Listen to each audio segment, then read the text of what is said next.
bahwa perjalanan bangsa Israel selama 40 tahun melewati padang gurun, dan ini menjadi sebuah fakta di dalam kehidupan orang Israel.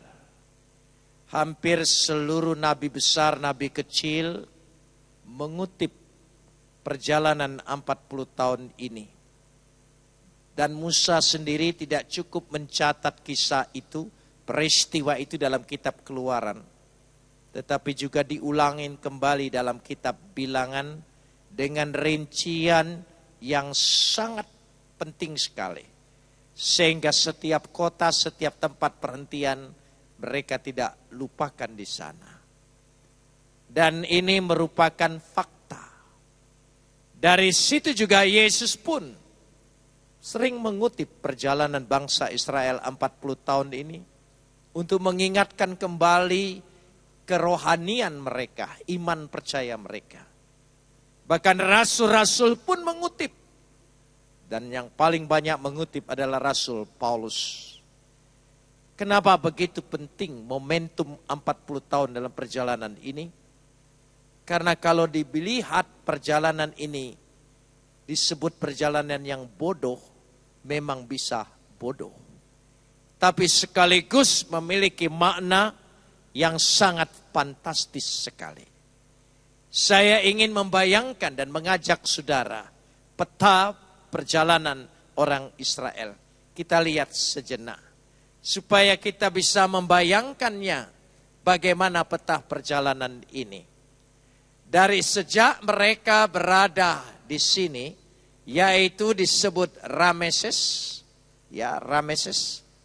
Mereka mengadakan perjalanan, ini tidak jelas, mestinya jelas. Rameses ini, mereka berangkat ke Sukot, dari Sukot ke Etam, dari Etam mereka ada ke Migdol, di pertentangan Baal Zefon, sampai ke Pihahiroth, dan lalu mereka balik kembali. Lalu melewati, dikatakan di sini Laut Tiberau, dan langsung masuk ke Mara, ke Elim, ke Dopka, ke Alus, dan Rafidim, lalu kepada Gunung Sinai atau Gunung Horeb, lalu Hazeroth. Dan inilah yang kita baca tadi sampai di sini pada ayat yang ke-18.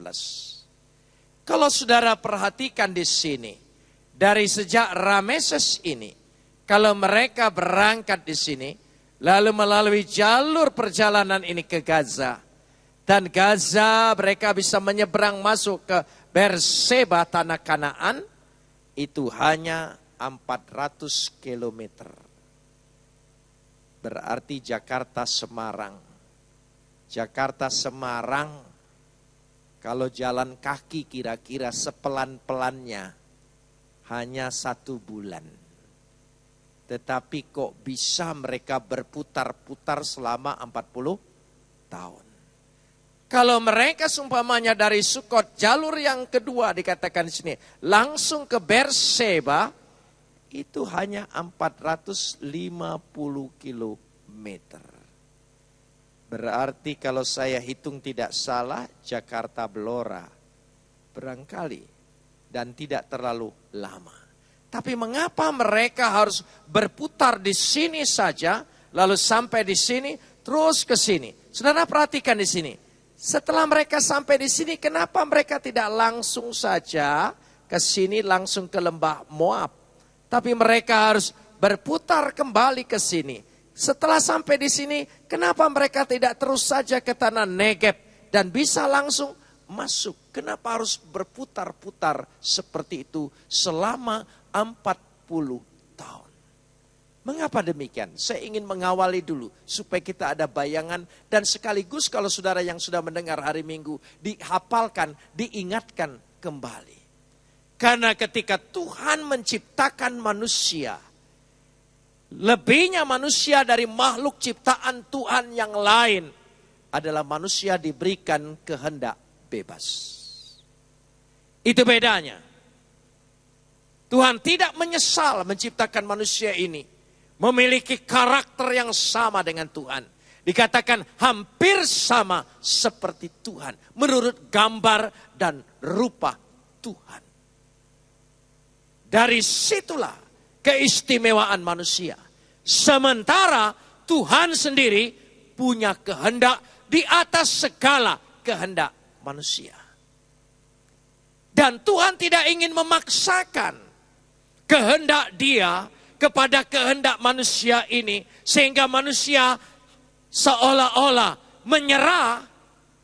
Tapi Tuhan senang kalau manusia dengan kerelaannya menyerahkan kehendak bebasnya kepada kehendak Tuhan. Itu nilainya sangat tinggi di hadapan Tuhan.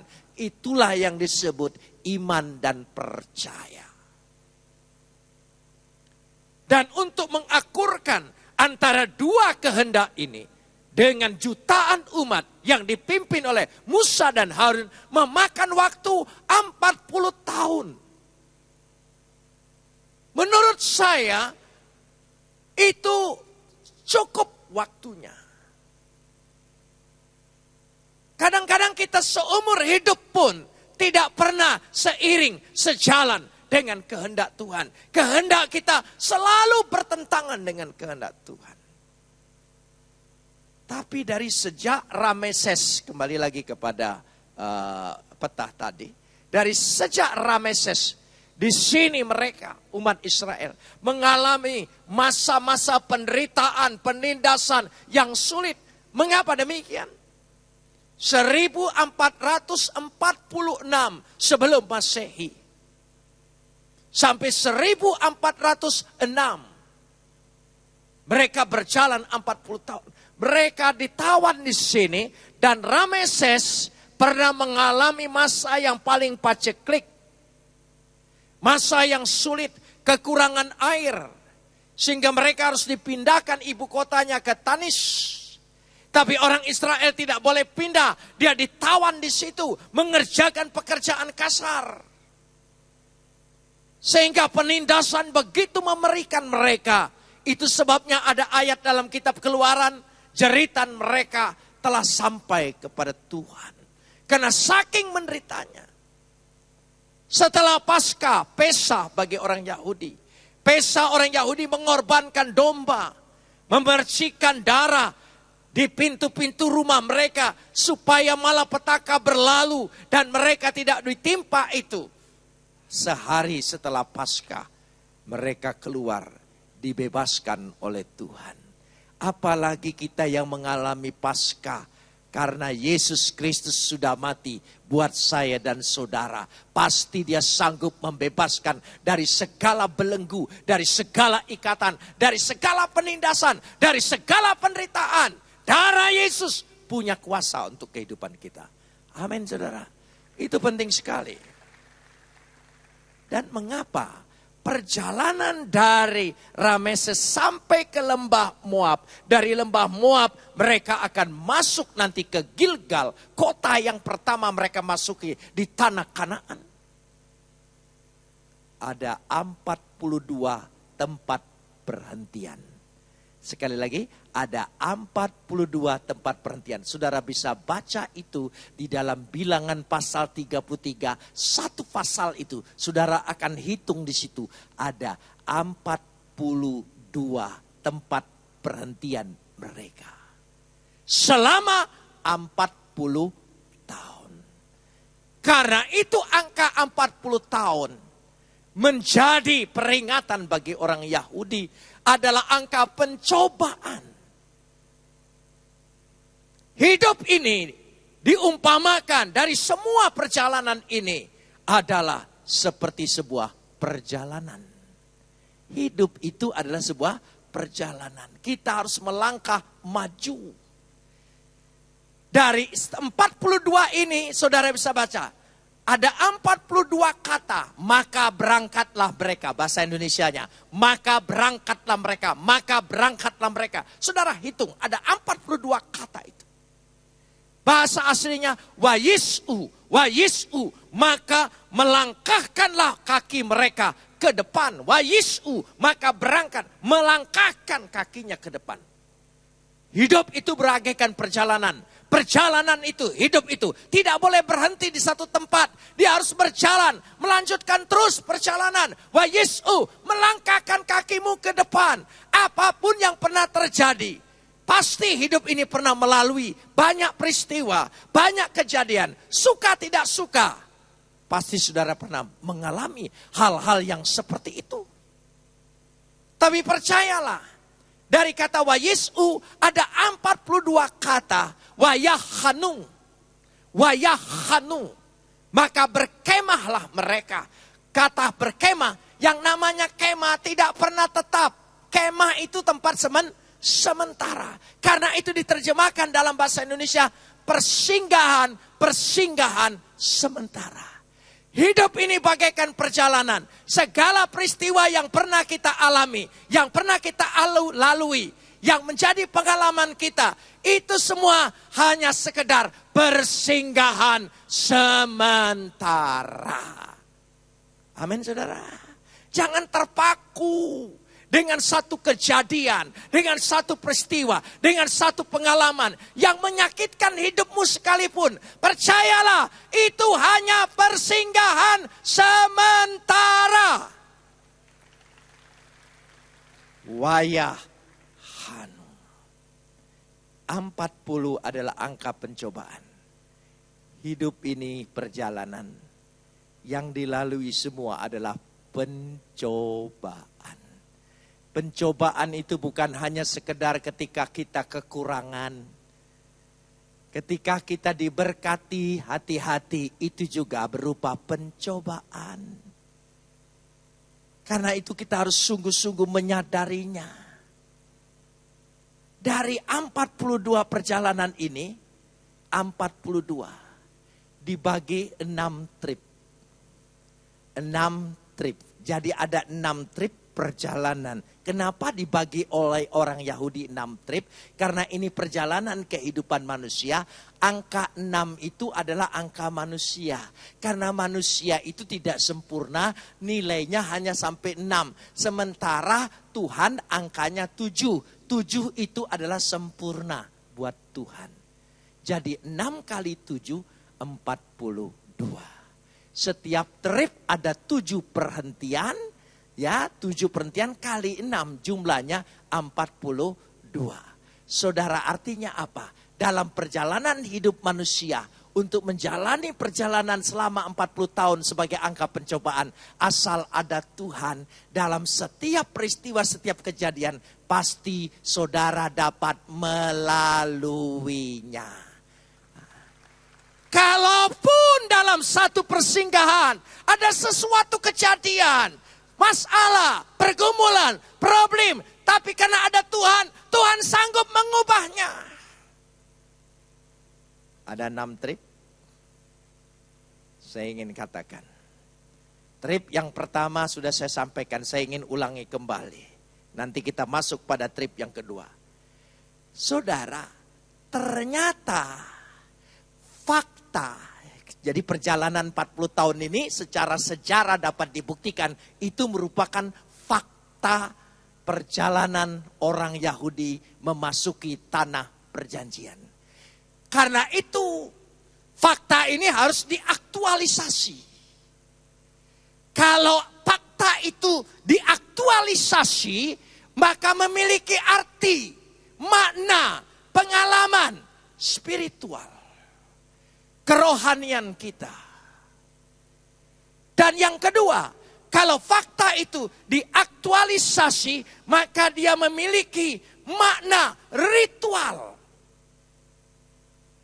Saudara, tadi ada perhentian yang pertama setelah keluar dari Rameses adalah Sukot.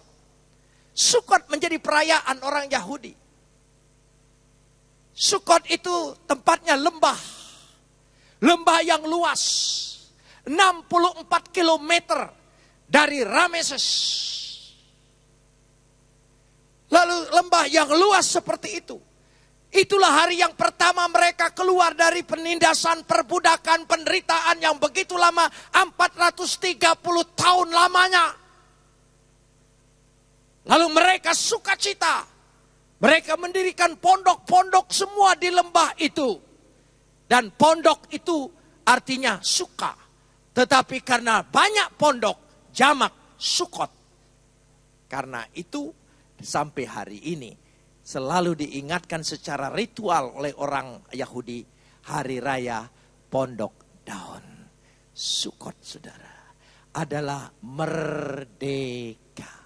Saudara percaya lewat Paskah Yesus mati buat saya dan saudara. Kita adalah anak-anak merdeka. Amin. Kita sudah dimerdekakan. Tetapi tidak hanya sampai di sana. Tidak harus hanya di situ. Setelah merdeka kita bereporia, bebas, merdeka. Kita harus melanjutkan perjalanan hidup. Dan hidup itu ada fakta. Ada realita yang harus kita lalui. Dari Sukot mereka masuk ke Etam. Etam. Etam itu artinya Hetam. Hetam itu artinya tajam. Lorong yang tajam. Perjalanan bukan hanya satu lembah yang luas. Merdeka, bebas. Kadang-kadang perjalanan hidup kita harus melewati lorong-lorong yang tajam. Itu kenyataan hidup kita kan.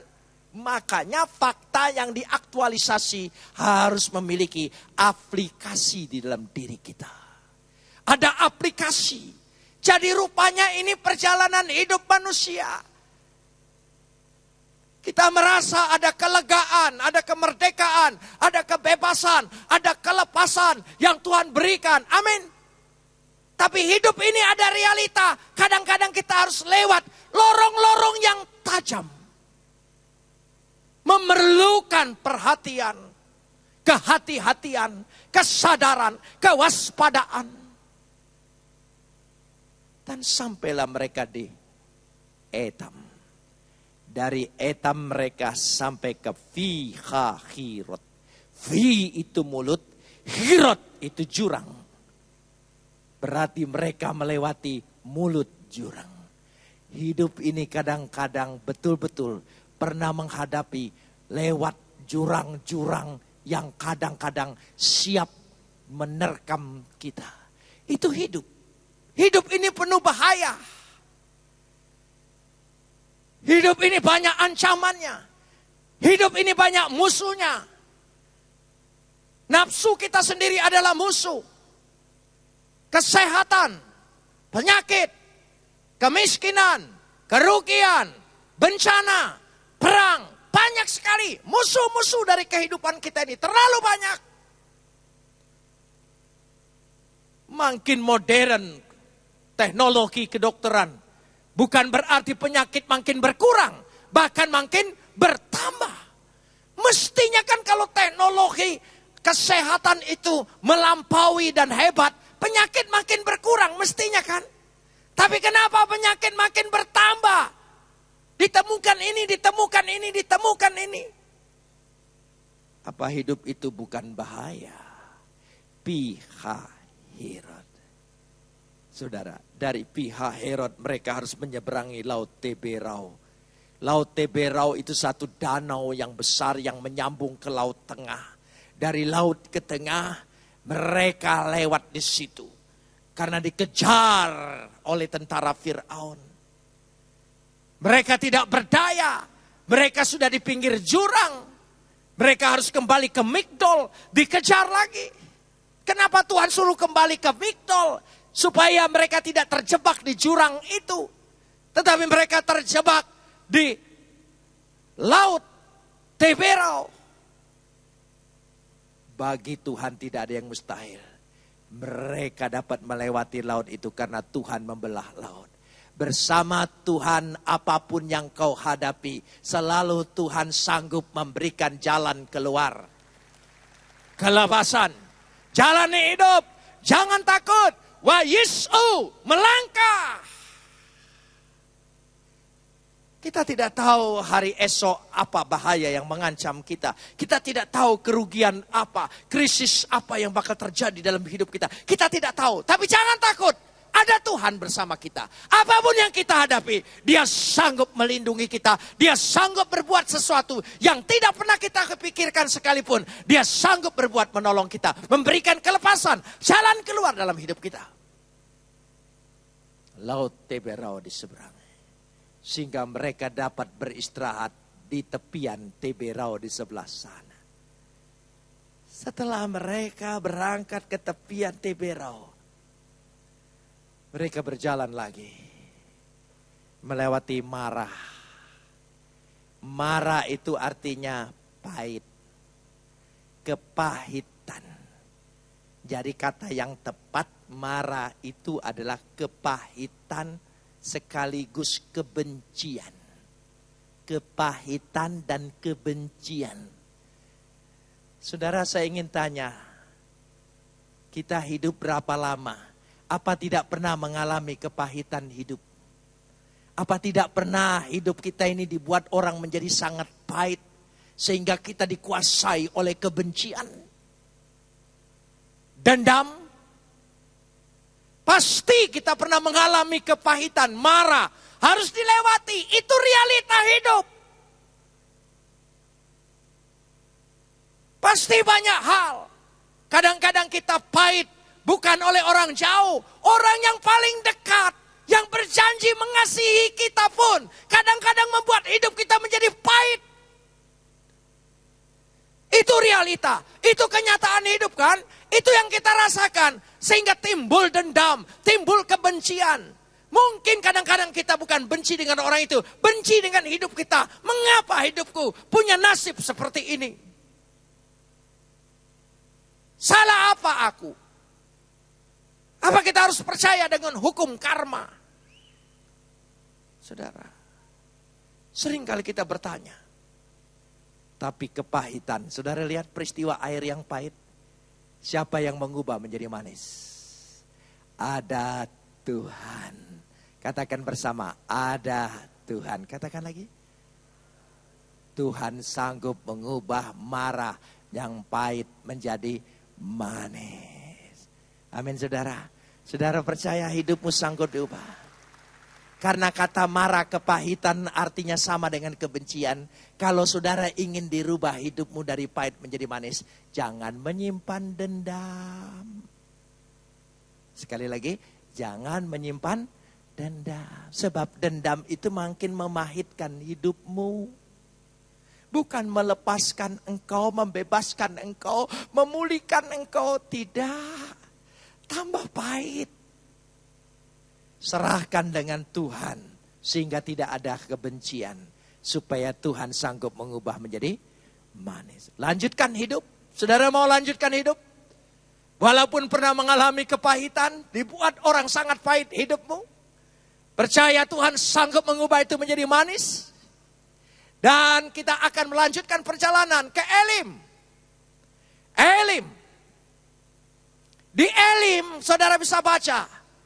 Ada 12 mata air. 70 pohon korma. Arti Elim adalah palem. Palem itu artinya tanda kedamaian, tanda sorak-sorai. Karena itu ketika Yesus masuk Yerusalem, disebut Hosana. Anak-anak melambaikan palem-palem, daun-daun palem, melambangkan sebuah sukacita luar biasa. Karena Tuhan memberkati di tengah padang gurun. Ada 12 mata air, ada 70 pohon korma. 70 berarti bukan 70 betul. 70 sempurnalah pemeliharaan Tuhan. Amin saudara. Jangan khawatir. Asal kita mau apa? Wayisu, melangkah ke depan. Pahit bagaimana hidup ini. Katakan itu hanya wayahanu, tempat persinggahan sementara. Amin. Amin saudara. Kita harus lanjutkan hidup. Lalu apa yang terjadi? Setelah mereka melanjutkan perjalanan kehidupan mereka, kita mulai masuk di situ. Dari Mara ke Elim. Dari Elim Mereka harus melalui padang gurun Sinai. Padang gurun Sin untuk mencapai Sinai. Gunungnya namanya Sinai. Tapi mencapai perjalanan dari Elim ke sana itu disebut padang gurun Sin. Padang gurun Sin. Sin dalam artinya di sini bahasanya kata Sin itu artinya onak dan duri. Onak dan duri. Saudara tahu onak dan duri? Hidup ini kadang-kadang harus melewati onak dan duri. Tajam. Saudara pernah dilukai hatimu? Hidupmu pernah dilukai? Perasaan kita pernah dilukai? Kehormatan kita pernah dilukai? Tapi kita tidak boleh berhenti di situ. Tidak boleh berhenti di padang gurun Sin. Kita harus melanjutkan perjalanan sampai ke Dopka. Dopka. Perjalanan sampai ke Dopka. Onak dan duri dapat dilalui asal ada Tuhan dalam hidupmu. Amin. Saudara percaya ada Tuhan dalam hidupmu? Yesus adalah Immanuel, Tuhan beserta kita. Bukan hanya itu. Roh Kudus, rohnya sendiri tinggal di dalam diri kita. Memeteraikan, menyertai kita. Meskipun ada onak dan duri di dalam kehidupan kita, kita harus berjalan. Masa kalah dengan si Patin mengatakan dalam lagunya, lupakan apa? Apa dia bilang lupakan? Apa dia bilang hilangkan atau lupakan atau lupa ingatan, saya nggak tahu pokoknya saudara ya. Jadi artinya tidak boleh kita terbelenggu di situ. Kita harus melalui perjalanan kehidupan kita. Meskipun onak dan duri. Hari Minggu saya pernah berkata begini. Jangankan Alkitab yang menjamin. Rumus fisika saja menjamin loh. Saudara di SMA pernah belajar IPA? Ada SMA IPA? Saudara ingat rumus fisika? Beban sama gaya itu sejajar. Beban atau berat itu sejajar dengan gaya. Itu rumus fisika. Kalau hidupmu bebannya berat, itu terlalu banyak gaya. Iya, itu kuncinya saudara. Tapi kalau saudara bebanmu tidak mau berat, gayanya dikurangin. Dia selalu sejajar. Coba nanti di rumah buat beban sama gaya sejajar. Sudah kelamaan. Lewat dari SMA-nya. Jadi lupa lagi rumus fisika. Rumus fisika aja menemukan. Kalau beban hidupmu berat, terlalu banyak gaya. Orang punya BB ingin punya BB. Orang ganti BB kita ingin ganti BB. Orang punya apa itu Android kita ingin ganti. Pokoknya padahal menggunakannya nggak bisa. Heran saudara ya. Heran. Tapi yang penting gaya. Itu kartu kredit tagihannya. Ingat bulanannya saudara. Loh iya. Kan kebanyakan gaya. Rata-rata manusia kota sekarang tidak cukup dengan satu kredit kan. Ditawari kartu kredit apa saja diterima. Padahal iurannya tidak cukup satu. Kurang gengsi. Jadi lebih banyak gayanya daripada hidup itu. Ternyata beban jadi berat karena terlalu banyak apa? Gaya. Amin saudara. Lihat diri kita sendiri. Rubah cara hidup kita. Mulai sekarang. Jangan terlalu banyak gaya. Pasti bebanmu kurang. Gayanya berkurang, bebannya berkurang saudara. Naik seperti itu terus. Dan di sanalah. Ketika sampai ke Dopka. Dopka. Kata Dopka ini Dapkah. Dapkah itu artinya perhentian di gurun. Jadi bagaimanapun di tengah-tengah gurun ada tempat perhentian, ada tempat perteduhan. Dari sejak keluar dari Elim ke padang gurun Sin, Terjadi krisis di padang gurun Sin itu. Tapi Tuhan memelihara kekal. Dia turunkan mana. Roti sorga kata bahasa Indonesia. Mana. Bahasa Ibraninya bukan mana. Itu karena lembaga Alkitab kata mana. Manhu. Kata manhu. Apa ini? Apa ini? Saking gak ngertinya turun. Tiap pagi turun, ada yang turun.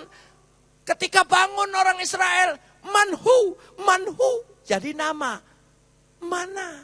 Manhu. Apa ini? Karena itu orang Israel menyebut manhu itu menjadi menu. Kan menu. Terdaftar semua. Percayalah Tuhan memeliharanya. Semua amin saudara? Loh iya. Itu asal bahasa. Secara linguistik. Sejarah itu dapat ditelusuri. Sejarah. Bahasa itu membuktikan sejarah itu terjadi. Bahwa betul. Jadi dari situ. Dapkah. Lalu burung-burung puyuh. Berjatuhan, turun, buat menjadi makanan bagi mereka. Semua di padang gurun Sin. Ketika terjadi kelaparan, pemeliharaan Tuhan sempurna. Sampai masuk ke Gilgal. Pemeliharaan Tuhan sebelum mereka bercocok tanaman. Selalu mana yang disebut manhu. Apa ini? Percayalah. Tuhan menolong Anda tanpa bisa saudara pikirkan. Bagaimana caranya? Apa ini? Percayalah, Tuhan sanggup memberikan rezeki, kecukupan, kelimpahan dalam kehidupan kita. Katakan amin. Jangan takut, hadapi terus sampai ke Dopka. Pasti ada tempat perhentian. Alangkah indahnya tempat perhentian ini. Sehingga sampai ke Dopka. Dari Dopka mereka ke Alus. Alus itu artinya kerumunan orang. Kenapa kerumunan orang? Orang berkerumun. Berkerumun banyak karena tidak ada air. Kita coba lihat sejenak Bilangan pasal 20, Bilangan pasal 20 ayat 8. Ini arti kata alus. Bilangan 20 ayat yang ke-8. Ayat 8. Ayat 7, Tuhan berfirman kepada Musa. Ayat 8, kita baca bersama-sama. 1, 2, 3. Ambillah tongkatmu itu dan engkau dan Harun kakakmu harus menyuruh umat itu, apa? Umat itu, kata umat itu berkumpul, itu namanya kerumunan. Alus. Berkumpul. Sekarang kita berkumpul dan berhimpun bersekutu bersama. Amin saudara. Saya percaya, meskipun dari gunung batu sekalipun, Tuhan sanggup keluarkan air untuk memenuhi kebutuhan mereka. Mereka tidak mati kehausan. Pemeliharaan Tuhan sempurna. Itu penting. Saudara percaya dalam kita bersekutu ini, kita sanggup mendatangkan mukjizat di tengah-tengah kehidupan kita. Kita berkumpul, kita punya kuasa Tuhan, ada tongkat di tangan kita. Kita punya imam, bersekutu bersama-sama. Saya percaya meskipun di tempat yang tidak mungkin seperti gunung batu. Gunung batu dipukul dengan tongkat, nggak masuk akal. Gunung batunya itu bukan gunung batu model kita di sini, tanah gempur seperti itu. Yang namanya gunung batu di sana betul-betul batu, saudara. Tongkat mestinya patah. Tapi gunungnya terbelah, lalu keluar air. Karena dalam tongkat itu bukan tongkat kayu biasa, ada kuasa Tuhan. Amin, saudara. Saudara percaya? Itu terjadi malam hari ini yang kita hadapi. Meskipun saudara menghadapi seperti gunung batu yang keras. Tapi percayalah, Tuhan sanggup mengadakan mujizat malam hari ini. Halus.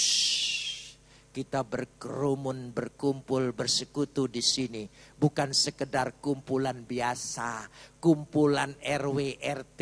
Kita berkumpul atas nama Tuhan yang sanggup mengadakan mujizat di tengah-tengah persekutuan kita. Amin. Saya ingin cerita sedikit. Ketika saya di Yerusalem, untuk kalau dari Biola University, kalau saudara ambil bidang keahlian perjanjian lama, pasti dari Biola saudara dikirim selama 8 bulan di Hebrew University untuk mempelajari latar belakang Yahudi. Dalam kitab Yesaya, bangsa Israel itu disebut ulat. Ulat. Saya pikir kenapa Tuhan kasih nama umatnya ulat. Ketika kami pergi ke Qumran, ya, tempat penggalian-penggalian. Dan di ujung sana ada gunung batu. Di seberang gunung batu Qumran, itu ada bukit pencobaan. Kalau saudara pergi sekedar turis, tidak akan pernah sampai di sana. Hanya sampai di Jericho ditunjukin tuh bukit pencobaan di situ. Enggak. Kami naik ke sana, tidur di sana. Di sana ada biara. Betul-betul gunung batu. Dan pagi kita turun untuk melihat itu Qumran. Dan masuk ke bukit-bukit Qumran yang ke dalam gua itu. Heran saya, saudara. Di bukit batu yang keras itu banyak lubang. Lubang kecil-kecil. Lubang kecil-kecil, saya pikir ini karena air hujan, padahal kurang hujan. Lalu saya tanya dengan mentor saya, lubang ini dibuat oleh siapa kok kecil-kecil gini? Dia bilang dilubangin oleh ulat. Loh, gunung batu, saudara tahu ulat? Ulat itu binatang yang paling lemah kan, lembut, menjijikkan lagi. Ternyata ulat di gunung batu itu memang lembut. Warnanya ada yang hijau, ada yang kuning. Saya perhatikan. Tapi hati-hati dengan ulat yang lembut itu. Mulutnya itu punya taring yang tajam. Di mulutnya ada taring yang tajam. Lewat taring yang tajam itu dia bisa melobangi gunung batu itu. Jadi maksud Tuhan bicara di Yesaya, bangsa Israel ada disebut bangsa ulat, bangsa yang lemah. Kenapa tidak lemah? 6 juta orang masuk ke kamar gas hanya dikawal oleh 2 tentara Hitler. Nurut aja. Akibat salah nubuat, imamnya berkata, biar darahnya ditanggungkan kakak kami. Makanya terjadi di situ. Kok seperti orang kepebantaian, nurut, enggak ngelawan. Kita rame-rame kalau mau dimatiin, tahu mau dimatiin. Iya lebih baik ngelawan dulu sebelum mati. Enggak ngelawan mati ya sudah sekalian ngelawan. Pasti kita punya tekad seperti itu. Kok mereka tidak berdaya? Memang bangsa yang ulat, bangsa yang lemah. Kita juga orang Kristen ini lemah. Diperlakukan orang tidak adil, nggak boleh balas. Tampar pipi kiri, suruh berikan pipi kanan. Itu kan goblok kalau kita pikir saudara ya. Loh iya, saya waktu jadi Kristen baca Alkitab, ayat itu mengganggu saya loh. Iya, orang dari zaman dulunya, saya tidak pernah diajar tampar kiri, pipi kiri, beri pipi kanan. Enggak, aku diajar untuk melawan. Zahidu fisabilillah, berjuanglah di jalan Tuhan. Waduh, iya. Tiba-tiba masuk Kristen, tampar pipi kiri, berikan pipi kanan. Sampai saya pikir dengan pendeta, mungkin ini salah terjemahan. Gara-gara di situ, saya belajar bahasa asli Alkitab. Saya pikir ini salah, ini pasti salah. Ada yang keliru ini. Tapi setelah belajar, memang begitu aslinya. Tampar pipi kiri, berikan pipi kanan. Tapi nggak masuk akal. Nggak masuk akal. Apalagi di dunia yang sekarang, penuh persaingan, penuh tantangan. Dunia hidupnya penuh keras. Masa kita harus lemah, tampar pipi kiri, beri pipi kanan. Lalu saya berdoa dengan Tuhan.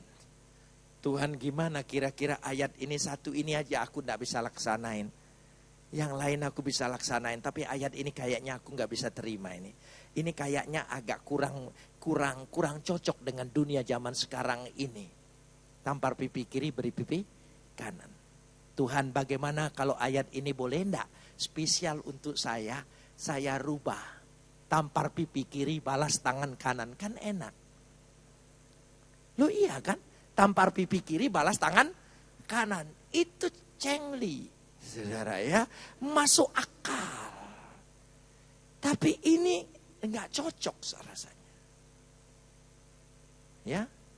Kalau orang lempar engkau, balas dia. Lempar dengan bunga. Tapi jangan lupa dengan potnya.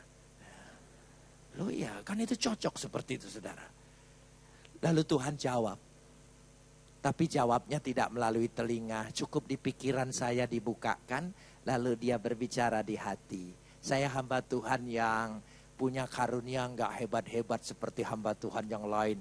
Bercakap-cakap, ngobrol dengan Tuhan, malam naik ke sorga, pagi turun lagi. Enggak, saudara. Saya hamba Tuhan yang kecil sekali, karunianya enggak sampai bisa ngobrol, apalagi sambil ngopi segala macam. Enggak. Karena Tuhan tidak senang Starbucks, enggak, saudara ya. Jadi dari situ saya enggak. Nah, saya tidak punya karunia itu. Cukup Tuhan buka di pikiran saya dan dia mantapkan di hati saya. Itu sudah cukup bagi saya percaya dan iman bagi saya. Tidak usah saya dibawa ke sorga semalam. Giliran mau nyusun khotbah ketemu Tuhan dulu, ngobrol di sorga, pagi turun lagi langsung khotbah. Saudara, enggak, saudara. Apalagi Tuhan berbisik di telinga saya, Yusuproni, nah. Sebab saya bilang, Tuhan jangan berbisik di telinga saya ya. Cukup di hati saja, saya pasti percaya. Kalau engkau bisik-bisik terus di telinga saya, nanti saya dipikir orang stadium pertama dari sakit jiwa, saudara. Karena suka dengar-dengar, saudara. Hati-hati kalau saudara ada dengar-dengar seperti itu, maaf. Jadi saya tidak. Tuhan cukup bicara di hati saya melalui pikiran saya. Tuhan jawab begini, kalau tampar pipi kiri, balas tangan kanan, Yesus tidak perlu mati buatmu. Cukup guru silat ngajarin engkau. Memang kita mengampunin itu bukan perkara yang mudah. Perkara yang susah. Tapi karena ada Yesus, ada Roh Kudus. Percayalah, pasti kita bisa melakukannya. Amin. Di gereja kami, gereja yang saya pimpin, setiap doa syafaat selalu diakhiri dengan doa Bapa kami. Tapi di gereja kami selalu doa Bapa kaminya, Abinu sebas samayim, itkadas semeha, tabo malchutecha, yasirit sunecha, kaasir basamayim hamba eret, et lehem hukenu ten lanu chayom, umecha lanu al chobotenu, kaasir mahalnu gam hananu, lehaya benu, we alte benu lideni sayon, ki im techat sinu minhara, ki leha hamam laka weha gebura, we hati feret, le olmi olamin, amin. Bapa kami di surga. Kalau saya berdoa begitu giliran pelayanan di pesantren, orang tenang, mantep, saudara. Padahal saya sedang berdoa Bapa kami. Saudara. Lu bahasanya hampir mirip. Nah, saya perhatikan. Sebelum memakai bahasa Ibrani, dulu dibiasakan dulu bahasa Indonesia. Bapa kami di sorga, jemaat mantap. Dikuduskanlah namamu, datanglah kerajaanmu, jadilah kehendakmu di atas bumi ini seperti di sorga. Apalagi kalimat selanjutnya betul-betul melas. Berikanlah kami makanan kami pada hari ini yang secukupnya. Mantap. Ampunilah akan segala kesalahan kami. Kalimat selanjutnya, seperti kami telah mengampuni orang bersalah kepada kami. Tidak pernah jelas kalimat yang kedua itu, saudara. Tidak dibaca, ada ayatnya. dibaca nggak rela. Saudara perhatikan, coba saudara masuk gereja yang doa Bapak kami ketika ampunilah akan segala kesalahan kami, mantap. Seperti kami telah mengampuni orang bersalah kepada kami. Pokoknya mau cepat lewat gitu saudara. Karena mengampuni itu bukan perkara yang mudah. Tapi percayalah, Yesus sudah mati buat saya dan saudara. Karena dia memberikan pengampunan yang tidak mungkin dimungkinkan oleh dia. Amin. Pasti ada tempat perhentian. Halus. Lalu dari halus kerumunan orang, ada mujizat, ada kuasa. Halus itu kerumunan orang. Kita ini kerumunan. Karena itu dikatakan 2-3 orang berkumpul. Itu berarti berkerumun. Mintalah. Tuhan pasti berbuat. Kita lebih dari 2-3 orang. Betul-betul halus. Kerumunan kita. Persekutuan kita. Perhimpunan kita. Perkumpulan kita. Malam hari ini. Kita sanggup mendatangkan mujizat. Di tengah-tengah kehidupan kita. Sehingga sampailah ke Rafidim. Rafidim artinya dukungan. Orang Israel menemukan air minum setelah melewati Masa dan Meriba. Keluaran 17 saudara bisa baca. Masa artinya keputusasaan. Meriba artinya perselisihan. Keputusasaan dan perselisihan. Kadang-kadang kita juga harus melewati seperti itu. Mengalami pernah putus asa dalam hidup, ayo jujur. Ya. Pernah berpikir kadang-kadang mau bunuh diri tapi gak berani kan? Ya baguslah, gak apa-apa. Pernah saudara pikir saking putus asanya, aku ini jangan-jangan bisa gila. Pernah pikir jangan-jangan saudara bisa gila? Bagus kalau saudara pernah berpikir jangan-jangan sudah gila. Itu tandanya belum.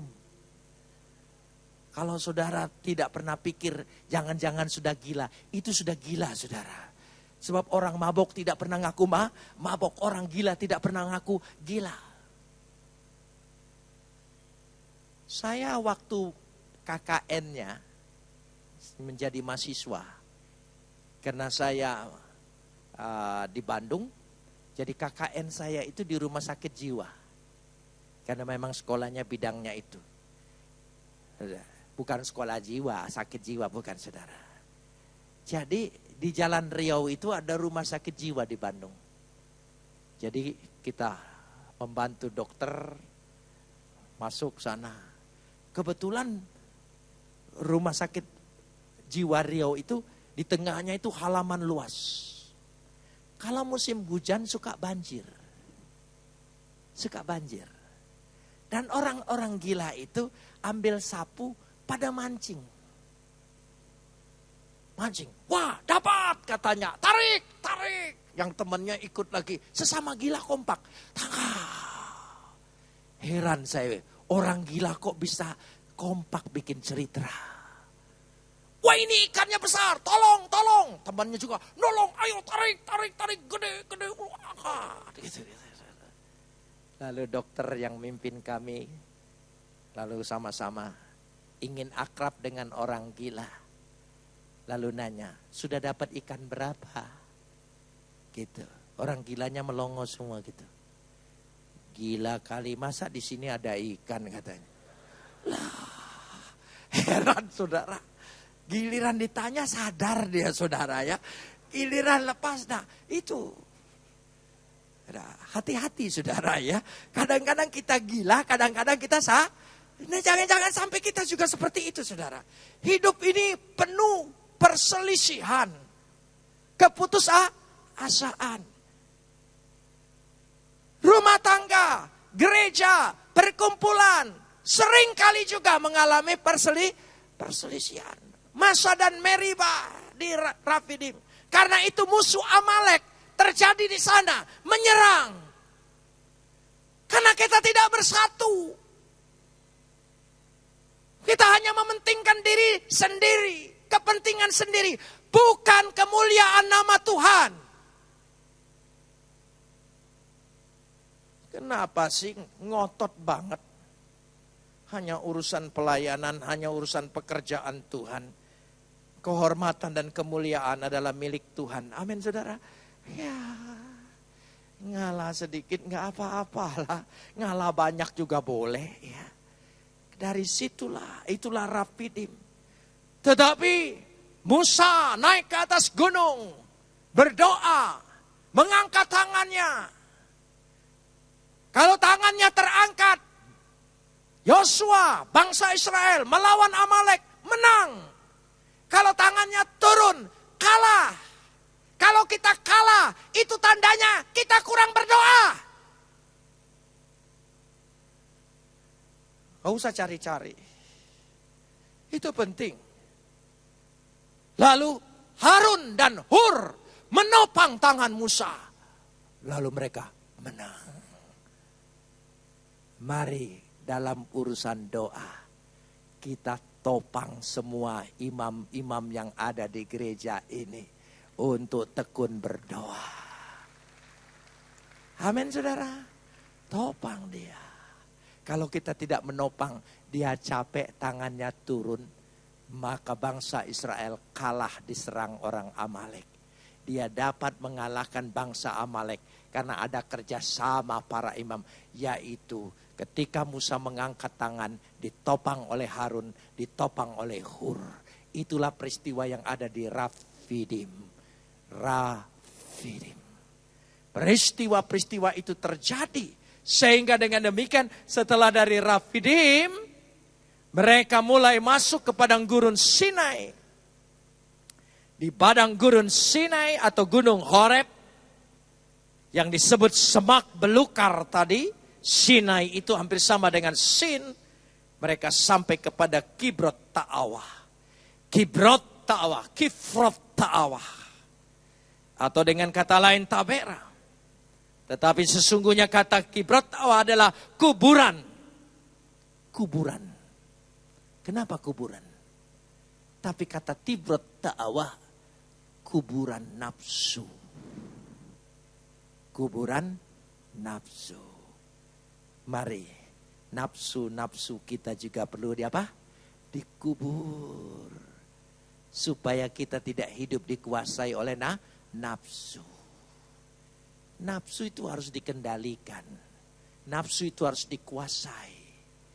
Dari situlah Kibrot Ta'awah. Semua perjalanan sampai kepada Hazerot. Hazerot. Perjalanan trip yang kedua. Hazerot. Haserot. Haserot artinya lapangan, padang yang tertutup sekaligus terbuka. Di Hazerotlah Miriam mengatai Musa karena mengambil perempuan Kus. Akhirnya Miriam dihukum Tuhan. Kusta. Terbuka dan tertutup. Hazerot terbuka dan tertutup. Coba katakan. Terbuka dan tertutup. Bisa juga. Karena bahasa Indonesia biasanya tertutup dulu, baru terbuka. Katakan. Tertutup, terbuka. Tertutup, terbuka. Apapun yang kelihatan tertutup, pasti dibuka oleh Tuhan. Amin saudara. Saudara percaya?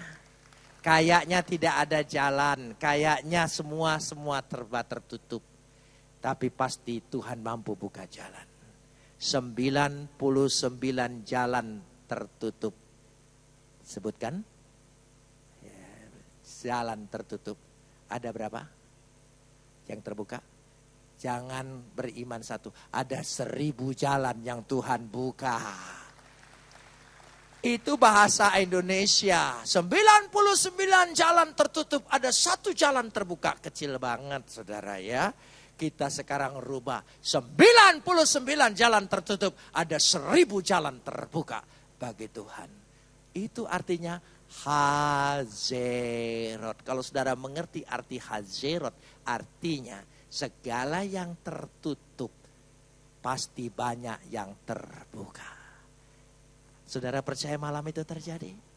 Rezekimu tertutup, kesempatanmu tertutup, masa depanmu tertutup, apa saja yang tertutup. Datangkan mujizat dalam perhimpunan kita ini. Ada Tuhan kita, Dia yang Saudara mengiman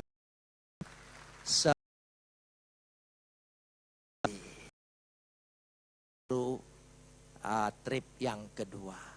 3, 4, 5, 6 masih khotbah kemudian hari. Jadi itu betul-betul semua memiliki arti perjalanannya. Mari kita berdoa. Dalam sikap doa.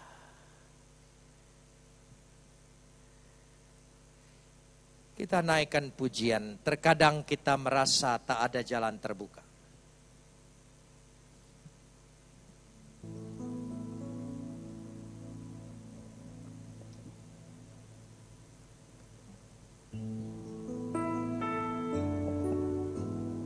Terkadang kita merasa tak ada jalan terbuka, tak ada lagi waktu, terlambat sudah. Kita bangkit berdiri. Tuhan tak pernah berdusta. Tuhan tak pernah berdusta. Dia selalu pegang janjinya. Bagi orang percaya, mujizat nyata. Kita ulangin lagi. Terkadang kita merasa, terkadang kita merasa tak ada jalan terbuka, tak ada lagi waktu, terlambat sudah. Tuhan tak pernah berdusta. Tuhan tak pernah berdusta. Dia selalu pegang janjinya. Bagi orang percaya, mujizat nyata. Katakan Dia mengerti. Dia mengerti. Dia peduli. Persoalan yang sedang terjadi. Dia mengerti. Dia peduli. Persoalan yang kita alami. Namun satu yang Dia minta, agar kita percaya, sampai mujizat menjadi nyata. Dia mengerti. Dia peduli. Persoalan yang sedang terjadi. Dia mengerti. Dia peduli. Persoalan yang kita alami. Namun satu yang Dia minta, agar kita percaya, sampai mujizat menjadi nyata. Dia mengerti. Dia peduli. Persoalan yang sedang terjadi. Dia mengerti. Dia peduli. Persoalan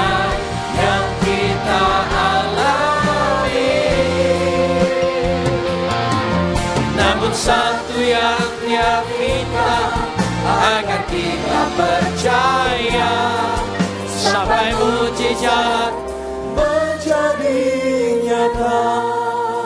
Biar hanya keyboard saja. Mari kita renungkan bersaat teduh.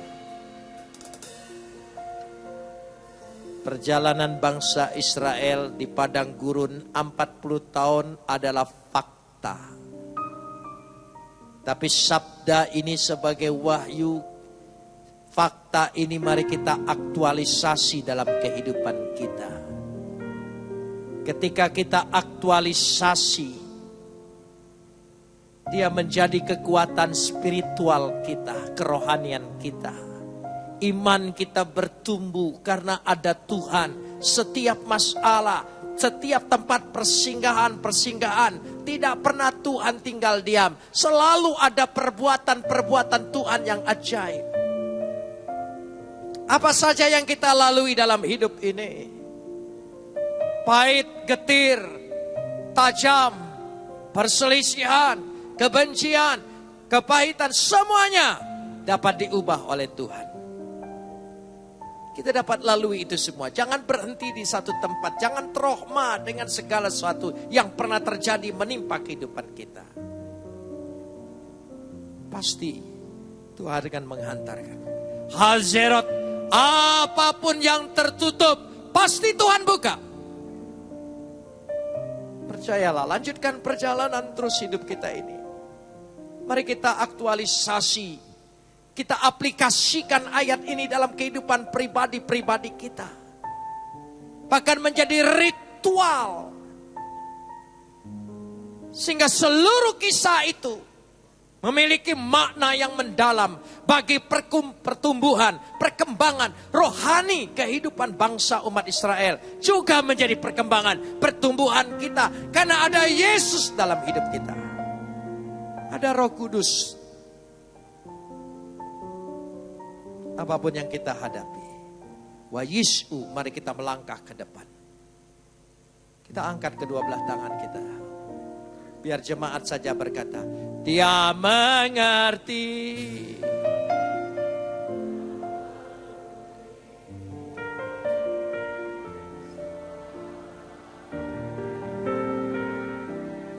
Apapun yang menimpa hidupmu,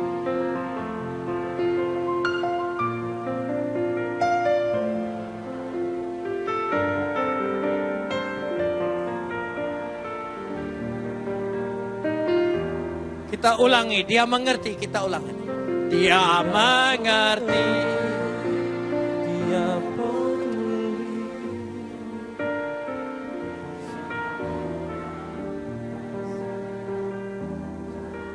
Katakan lagi, hanya Dia yang mengerti kita.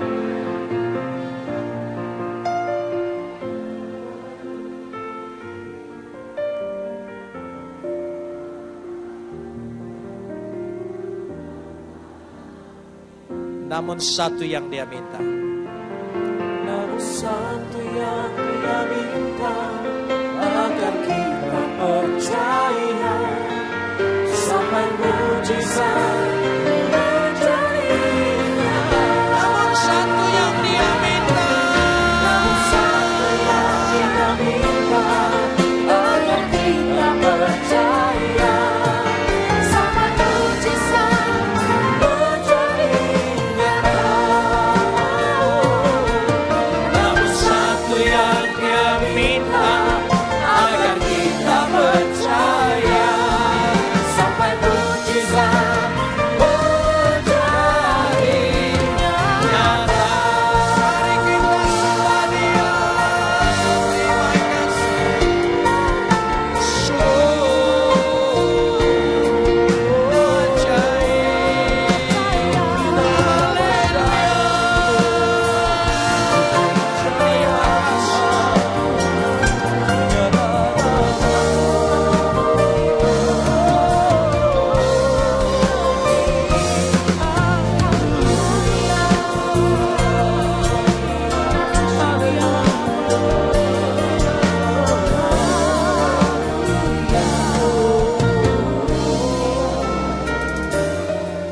Bapa di sorga, Kami percaya walaupun hidup ini adalah pencobaan.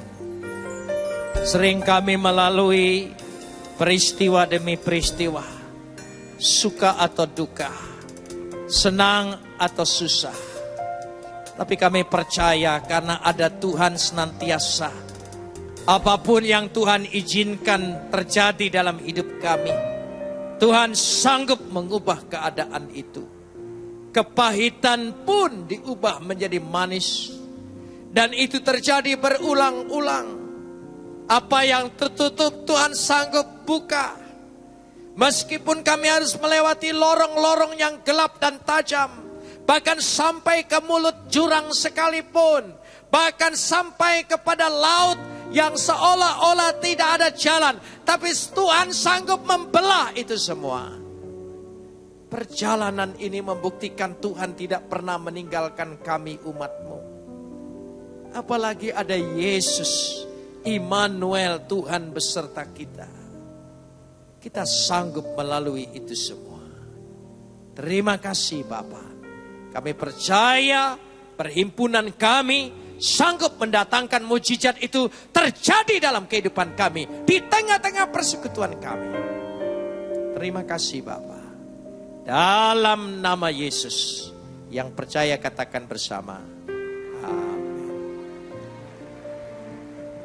Silakan duduk Bapak Ibu dan Saudaraku. Sekali lagi kita berdoa untuk persembahan. Kami bersyukur Tuhan Yesus untuk malam hari ini. Kami boleh menerima kekuatan dari firman-Mu Tuhan. Kami pegang janji-Mu Tuhan bahwa Engkau selalu bersama dengan kami. Memberi keluar dari setiap. Terima kasih Tuhan, Engkau memberkati hamba-Mu yang sudah menyampaikan firman di tempat ini. Kami percaya penyertaan-Mu sempurna di setiap pelayanan hamba-Mu ini Tuhan. Dan malam hari ini kami bersyukur, kami diberi kesempatan memberikan korban syukur persembahan kami. Tuhan kami rindu memberikan yang terbaik dengan penuh sukacita karena kami mengasihi-Mu. Dalam nama Tuhan Yesus kami berdoa dan mengucap syukur. Haleluya. Amin. Sambil Bapak Ibu memberikan korban syukur persembahan, Bapak Ibu bisa menyaksikan tayangan pengumuman berikut ini. Tuhan Yesus memberkati. Shalom jemaat yang dikasihi Tuhan. Berikut kami informasikan agenda kegiatan Gereja Betani Indonesia untuk saat ini.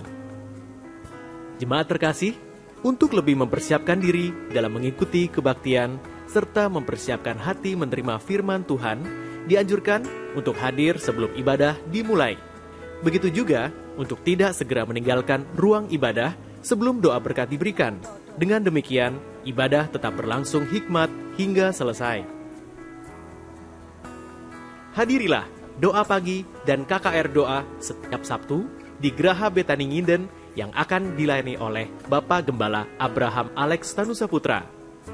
Doa pengurapan dimulai pada jam 3 pagi, sedangkan KKR doa dimulai pada jam 4 pagi hingga selesai. Bagi Anda yang terbeban dalam pembangunan Menara Jakarta, Anda dapat mentransfer via rekening BCA dengan nomor account 216043233 atas nama Alex Tanusaputra. Telah dibuka pendaftaran murid baru SOM Betani Nginden angkatan 29. Kuliah umum awal SOM dimulai pada hari Rabu 6 November 2013 jam 6 sore bertempat di Multi Purpose C. Formulir pendaftaran dapat diambil di kantor SOM Betani Nginden Surabaya, Jalan Nginden Intan Timur 1 nomor 29, telepon 031 593 6880. Betani Christian School segera membuka pendaftaran siswa baru untuk jenjang Elementary Grade 1 tahun ajaran 2014-2015. Info lebih lanjut silahkan menghubungi Miss Christine di 031 593 6877. Buat kamu kaum muda, hadirilah kebaktian Youth Betani Nginden setiap Sabtu jam 5 sore bertempat di Multipurpose C Geraha Betani Nginden. Info selengkapnya hubungi 031 593 6880. Demikian jemaat terkasih, pengumuman untuk saat ini. Tuhan Yesus memberkati. Mari saya undang kita pakai berdiri bersama, kita akan akhiri ibadah kita Masih ada jalan terbuka untukku, masih ada jalannya Tuhan, masih ada jalan terbuka untukku. Kulihat kebesaran-Mu,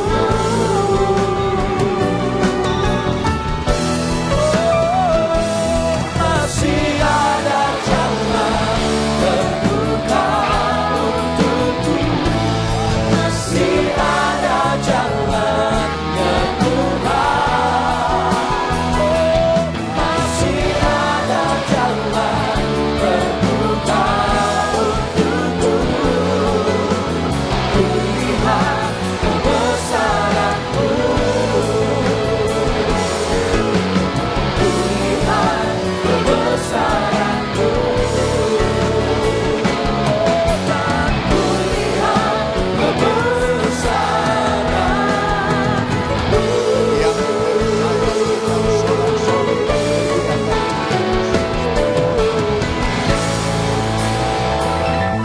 Mari jemaat sama-sama kita angkat kedua tangan kita papatakaya rana masika patakai Tuhan mangku papatakaya.